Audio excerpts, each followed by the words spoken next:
Hi everyone, again welcome to text book super coaching platform. तो कैसे हैं आप सभी एस्पिरेंट। उम्मीद करते हैं कि आप लोग ठीक होगे और अपनी प्रिपरेशन को काफ़ी अच्छे से करोगे। तो बच्चों, आज के इस सेशन के अंदर हम बात करने वाले हैं एनटीए के 2024 के रिक्रूटमेंट के बारे में। एक अच्छी नोटिफिकेशन आउट हुई है जो आपको हेल्प कर सकती है, आपके दोस्त बंधु को हेल्प कर सकती है अगर वो इस क्वालिफिकेशन के अंदर आ जाते हैं या इसके लिए एलिजिबल होते हैं।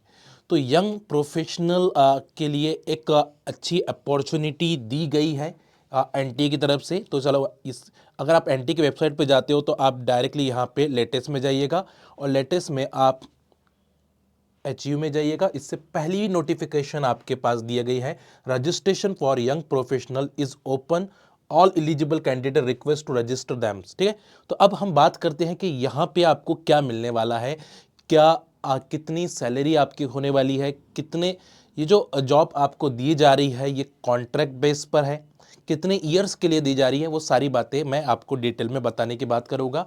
एज लिमिट आपकी क्या होगी वो भी हम बात करेंगे और एलिजिबिलिटी क्राइटेरिया आपका क्या होने वाला है वो भी बात करेंगे। ठीक है, तो सबसे पहले मैं इसको ओपन कर देता हूँ, इस नोटिफिकेशन को हम ओपन कर देते हैं और यहाँ पे आपको ये आ जाएगा, national test agency detail vacancy notification, apply online. ठीक है, log in to fill application form.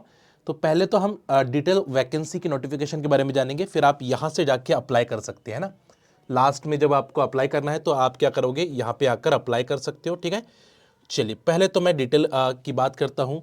सबसे पहले नेशनल टेस्ट एजेंसी एनटीए ने एक engagement of the young professional in NTA और कॉन्ट्रेक्चुअल बेस है ना, कॉन्ट्रेक्चुअल बेस के ऊपर होने वाला है। अब इसका देखो, यहाँ पे जो जॉब आपको दी जा रही है वो कौन सी जॉब होगी, सबसे पहले ध्यान में रखिए कौन सी जॉब आपकी होने वाली है। तो जैसे कि पोजीशन जो होगी यंग प्रोफेशनल की, एग्जामिनेशन रिलेटेड एक्टिविटीज़ आपके साथ ली जाएंगी। कहीं पर अदर एग्जाम सेट कर रहे हैं तो वहाँ पे आपके साथ एक्टिविटीज़ ली जाएगी।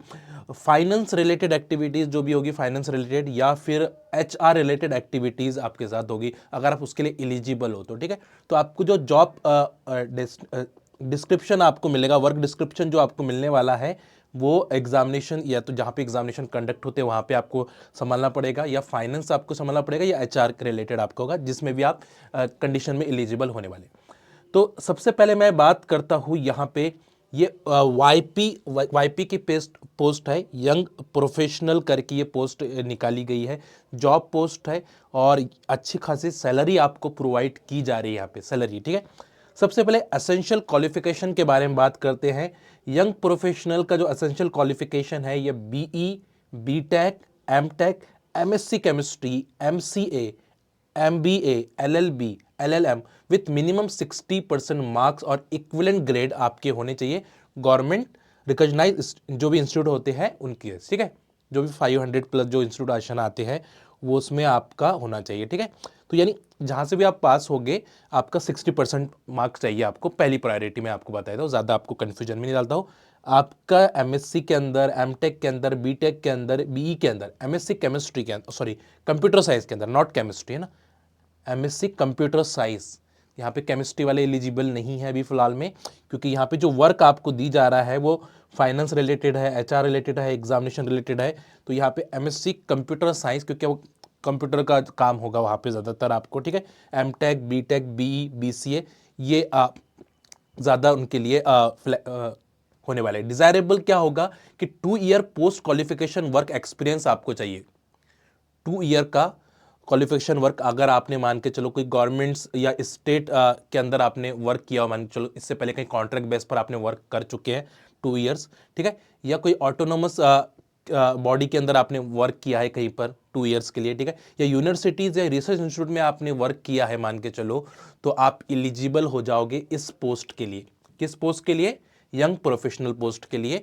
और यहाँ पे उसका वर्क डिस्क्रिप्शन आपको मैंने पहले समझा दिया। ठीक है, पोजीशन की जो एज लिमिट है वो 40 ईयर्स के अंदर, 40 ईयर्स तक के अंदर वाले एस्पिरेंट इसके लिए एलिजिबल होने वाले हैं। ठीक है, सेकंड है एज लिमिट, देखा जाए तो वही बता दिया है। अब कब तक एप्लीकेशन फॉर्म आप फिल कर सकते हो, तो 31 दिसंबर से पहले आप अपने इसके एप्लीकेशन फॉर्म को फिल कर सकते हो। ठीक है, सैलरी आपकी क्या होने वाली है, सैलरी जो होगी वो 60,000 आपकी सैलरी होने वाली है। 60,000 सैलरीज आपकी होने वाली है, ठीक है। तो और यहाँ पे पहले आपको अगर आप इस कंडीशन में बैठते हो, जितनी भी मैंने आपको चीज़ें बताई है, तो डायरेक्ट है, आपको कोई इसमें वो नहीं करेंगे, ठीक है। डायरेक्ट इंटरव्यू होगा और आपका सिलेक्शन हो जाएगा, ठीक है। सिलेक्शन होने वाला है। सेकंड है कि अगर मान के चलो कि आपको अगर जॉब पसंद नहीं आती है, तो आप 1 मंथ का नोटिस पीरियड देकर भी उसको छोड़ सकते हैं, ठीक है। या उनको आपका समझ में नहीं आता है तो वो भी आपको 1 मंथ का नोटिस पीरियड देकर छोड़ सकते हैं, ठीक है। ये भी ज़रूर ध्यान में रखिएगा। चलिए आगे चलेंगे। थोड़ा सा अगर हम बात करते हैं तो पहले 1 साल के लिए आपका कॉन्ट्रैक्ट होगा और आपका वर्क अच्छा रहा और तो वो फिर कंटिन्यू होगा 3 ईयर्स के लिए, ठीक है। 3 ईयर्स के लिए तो कॉन्ट्रेक्चुअल बेस आपका वर्क होने वाला है, ध्यान में ज़रूर रखिएगा, ठीक है। और थोड़ा सा मैं और डिटेल में आपको बता देता हूँ। वर्क आवर्स आपके क्या होंगे, जैसे आपके डेली जो भी गवर्नमेंट एम्प्लॉय होती है उनका जो वर्क टाइमिंग होता है वो सेम टाइमिंग आपका है। 9:30 से लेकर 6 PM आपका वर्क टाइमिंग होगा, वर्क आवर्स होगा, ठीक है। साल में कितनी छुट्टियां आपको मिलने वाली है, कितनी छुट्टियां, तो 18 छुट्टियां आपको मिलेगी। या मंथ की अगर 1.5 हम बोलेंगे, 1.5 मंथ की आपको लीव मिलने वाली है, आप लीव ले सकते हैं, ठीक है। पर मंथ आपको ले सकते हैं, ठीक है। पेमेंट जो होगा वो हर मंथ आपका होगा, ऐसा नहीं कि आपको 6 महीने में होगा, हर मंथ में आपका पेमेंट होने वाला है। उन्होंने बोल दिया है कि जैसे आपका मंथ खत्म होगा तो आपको हर मंथ आपकी सैलरी प्रोवाइड की जाएगी, ठीक है। तो ये छोटे से इंपॉर्टेंट मैंने इंफॉर्मेशन आप तक पहुंचाने की कोशिश की है। अब आपके दिमाग में होगा कि अप्लाई कैसे करें, तो अप्लाई यहाँ पे जाकर अप्लाई ऑनलाइन रजिस्ट्रेशन के अंदर जाके आपको क्लिक करना है और यहाँ पे आपका नेम, ईमेल एड्रेस, पासवर्ड जो भी है रजिस्ट्रेशन करना है आपको, ठीक है। और रजिस्ट्रेशन करे बाद फिर आप फॉर देयर प्रोसेस के अंदर आप चले जाओगे, ठीक है। फॉर देयर प्रोसेस के अंदर आप चले जाओगे। इसके बाद फिर आपको पूरा डिटेल्स फिल करनी है, अपनी क्वालिफिकेशन डिटेल्स को फिल करना है, ठीक है। तो ये सारी बातें आपकी होने वाली है। उम्मीद करते हैं कि आपको ये चीज़ें समझ में आ रही होगी, ठीक है। और अगर आपको और भी कुछ डाउट अगर आता है तो आप कमेंट बॉक्स में पुट कर सकते हैं, ठीक है। बट मैंने मैक्सिमम जो चीज़ें आपको पता होनी चाहिए इसको फिल करने से पहले वो मैं आपको प्रोवाइड कर चुका हूँ, ठीक है। और सेशन आपको अगर वैल्यूबल लगा तो अपनी लाइक और प्रेजेंटी ज़रूर लगाएं और इस सेशन को अपने दोस्तों, कलीग तक ज़रूर शेयर करें। अगर वो एलिजिबल है तो उनको बेनिफिट मिलेगा। काफ़ी अच्छी सैलरी भी आपको दी जा रही है, 60,000 सैलरी आपको दी जा रही है यहाँ पे, ठीक है। और वर्क भी काफ़ी अच्छा है, ऐसा है नहीं कि वर्क आपसे किधर उधर का कराया जाएगा। तो एग्जामिनेशन संभालने वाला काम है, फाइनेंस संभालने वाला काम है, HR मैनेजमेंट संभालने वाला काम है, ठीक है। तो एक अच्छा वर्क आपको दिया जा रहा है यहाँ पे, ठीक है। तो एक अच्छी पोस्ट भी है और अच्छा वर्क भी आपको और दिया जाएगा, ठीक है।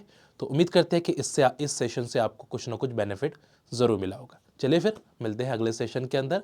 सेशन को लाइक ज़रूर करें और अपने दोस्तों तक ज़रूर शेयर करें। Bye bye, take care.